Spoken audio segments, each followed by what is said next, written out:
NBC10 at Issue continues. With me now are Margaux LaPointe, the director of the documentary Price of Life, and J.D. Durkin, unit production manager for the documentary. Thanks for being here. Appreciate it. Thank you for having us. The title, Price of Life, who came up with it and what's it mean?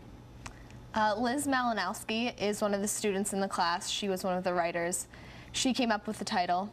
We had very long discussions about the title.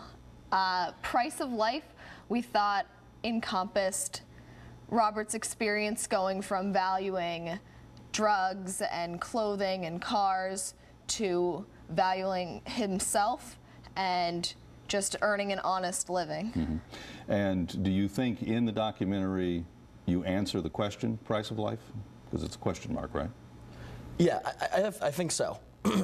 It's referenced in the film by Robert's mentor, and it's something that, you know, we go through and we really demonstrate, or we try to demonstrate rather, really, what life is like on the streets, and how so many individuals don't recognize what the price of life is, not only their own life, but the lives of the people around them. When you look at what you've produced, is it what you thought you would be producing when you started the project, or is it different? I don't really know to what degree we really knew what direction we were going into. I think when all said and done, we're very pleased with what we have. I think in many respects. I got a chuckle out of Margaux when I asked that. Did you expect something different? The first day that we came in, I had no idea that it would be a 40-minute film that we came in knowing we were going to work with the National Comprehensive Center for Fathers, mm-hmm. but we spent the first couple of weeks just going down and interviewing and trying to find someone to do the documentary on, someone to work with for the story. What reaction did you get from folks in the community, because you filmed outdoors as you were doing this? Well, when we were filming with Robert, people would come up that knew him from before, and they would come up to us, we'd tell them what we're doing, and they would just say that they had seen this change in him and sort of reinforce everything that we had been filming. And what about folks that were not familiar with Robert? Did you have any experiences?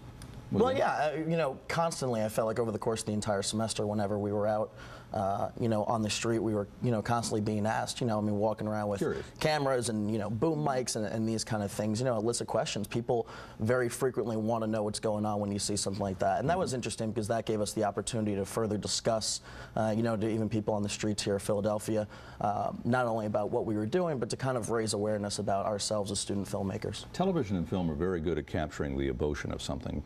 This, from what I've seen of it, captures the emotion. Do you think it captures the intellectual side of this issue?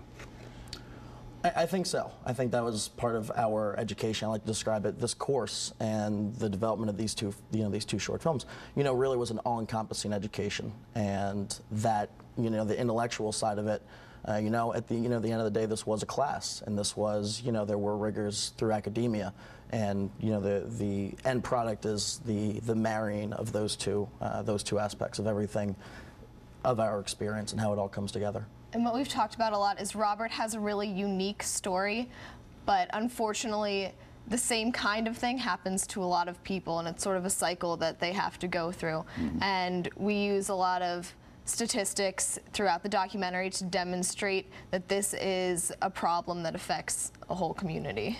I want to talk to you more about some of the conclusions that you've drawn, lessons that folks can learn either in government or in the private sector or as voters. More on the price of life in a moment.